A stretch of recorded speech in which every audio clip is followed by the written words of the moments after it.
Request lagu favoritmu di fitur live chat Audio Plus aplikasi RCTI Plus.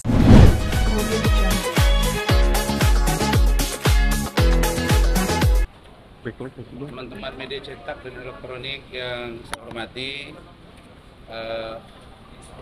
hari ini akan dilakukan sidang lanjutan terkait dengan laporan saudara Hotman terhadap saya dan Primaki dengan pemeriksaan 3 orang dari wartawan dan 1 orang dari penyidik yang bernama AKBP Dodi Haryansa. Dan saya sangat menunggu, terutama AKBP Dodi Haryansa, untuk saya berdebat dengan beliau. Kemudian saya minta agar juga dibuka seterang-terangnya tentang kejanggalan-kejanggalan yang kami rasakan dan yang kami temukan. Kemudian saya sekali lagi di sini menyampaikan apresiasi yang tinggi terhadap adanya mutasi 199 hakim ya, yang telah dilakukan, termasuk hakim pengadilan yang menyidangkan saya. Dalam hal ini Ibu Sofia Tambunan yang mutasi ke PN Jakarta Timur, dan Ketua PN Jakarta Utara menjadi hakim tinggi di Makassar, dan Wakil Ketua PN Jakarta Utara menjadi hakim tinggi di Palembang. Saya kira ini dugaan buat kita semua adalah dalam rangka memperbaiki citra lembaga peradilan yang saat ini sedang disorot, terutama yang sangat miris itu di luar 60 miliar itu ada 5, miliar ditemukan di bawah tempat tidur di Jepara. Saya kira ini menjadi sangat atensi, dan karena itu mari teman-teman media semua mengawal dan mengikuti kami. Oke, itu sudah di ruang sidang. Kami sengaja disuruh cepat datang, mungkin ada pertukaran majelis, sehingga kita jam 9 disuruh sidang. Dan kebetulan saya juru bicara Grip, Pak Hercules juga pesan agar hukum ditegakkan dengan benar. Jangan ada pemaksaan-pemaksaan benda, dan kita percaya sekali lagi mutasi 199 hakim ini adalah ruang baik untuk membenahi lembaga peradilan. Saya terima kasih Najwa Shihab juga di narasi beliau sudah meng-up tentang mutasi ini dan menyebut nama saya. Saya berharap sesekali rekan saya Najwa Shihab, karena sebenarnya wartawan, bisa kita berdialog, mungkin mengundang untuk memperbaiki semuanya. Kemudian ada Jak TV ya, yang jadi tersangka dan tadi tahanan kota. Saya kira hari ini pun sebetulnya wartawan harus betul-betul menjaga independensi.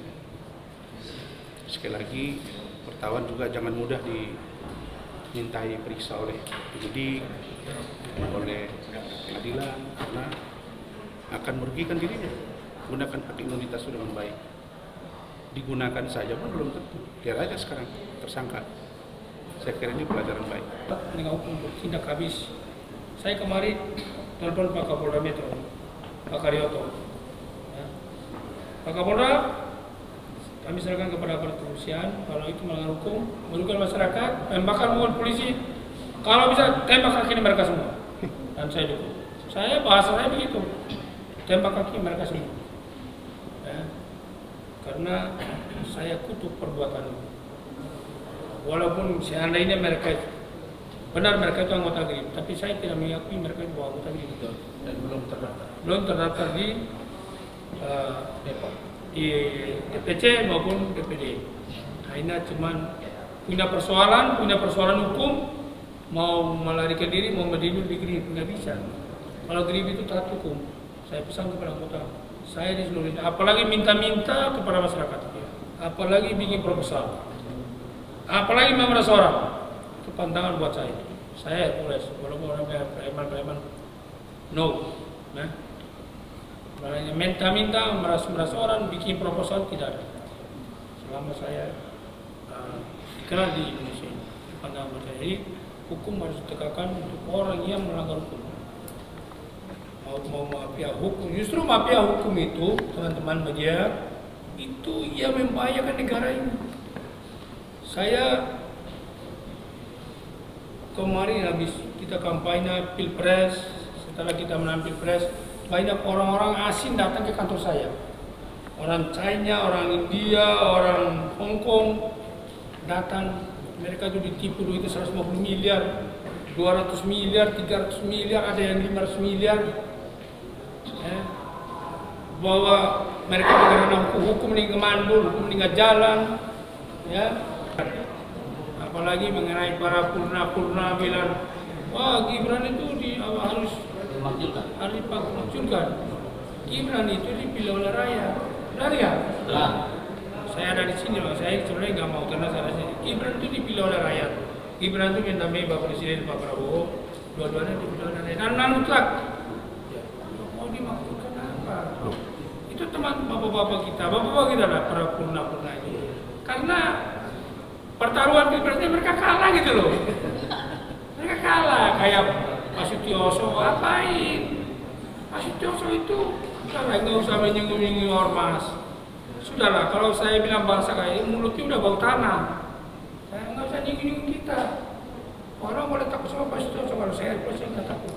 Kalau dia menyinggung kita, saya bilang Anda mulutnya udah bau tanah, udahlah. Berdoa, meminta kepada Allah SWT, tinggal nunggu sebentar lagi mau dipanggil sama Allah. Nah ya kan, apa ini ormas? Ormas itu tidak ada yang merugikan negara. Ya, ormas itu anak bangsa, rakyat, anak dari masyarakat. Dari masyarakat menjadi ormas. Kalau memang mereka melarang, tindak mereka berlaku, benar tidak? Bukan ormas harus ditumpas lah. Ormas itu banyak sekali kekuatannya. Saya punya anak buah di Jawa Barat itu ada hampir 500.000. Anak buah saya hampir di Jawa Barat ada 500.000. Kalau saya suruh 50.000 orang datang ke gedung sate, bagaimana dia Mulyadi? Nggak bakal bisa dibubarin, nggak bisa. Kalau mereka nggak pantas datang 50.000 orang, tidak merusak anarkis, polisi pun tidak bisa bubarin mereka. Tidak bisa. Dan itu dilindungi oleh undang-undang. Ya kan? Wajib dan wajar untuk mereka datang dulu. Kalau kamu jadi gubernur, bukan kamu memusuhin mereka, bukan. Nah, kamu bisa jadi gubernur karena nama besarnya Partai Gerindra dan Partai Pemenang Pilpres. Itu pertama. Yang kedua, nama besarnya Pak Presiden kita Pak Prabowo. Makanya Anda bisa jadi gubernur. Kemarin pertaruhan lawan Ridwan Kamil, Anda tidak pakai Partai Gerindra, Anda orang tidak ada suaranya. Saya tinggal di Jawa Barat, ya kan? Dan sudah berbulan tahun. Anak buah saya hampir 500.000 di Jawa Barat itu. Dukung Deddy Mulyadi untuk menjadi gubernur karena kendaraannya Partai Gerindra, karena nama besarnya bapak kita, Bapak Presiden kita Pak Prabowo. Kami kerja lautan tidak ada yang membayarkan. Kami pakai wajib diri karena kendaraan Partai Gerindra. Jadi Deddy Mulyadi harus jadi gubernur. Nah, sekarang sudah jadi gubernur, ormas itu dirangkul, mengajak mereka. Masyarakat Jawa Barat, ormas-ormas yang Jawa Barat, mari mendukung program-program saya. Saya gubernur. Dukung saya bersinergi sama TNI Polri, ya, bagaimana menciptakan aman, nyaman, damai. Karena negara ini negara hukum. Kalau sampai kalian melanggar hukum, kalian bertanggung jawab secara hukum yang berlaku di Indonesia.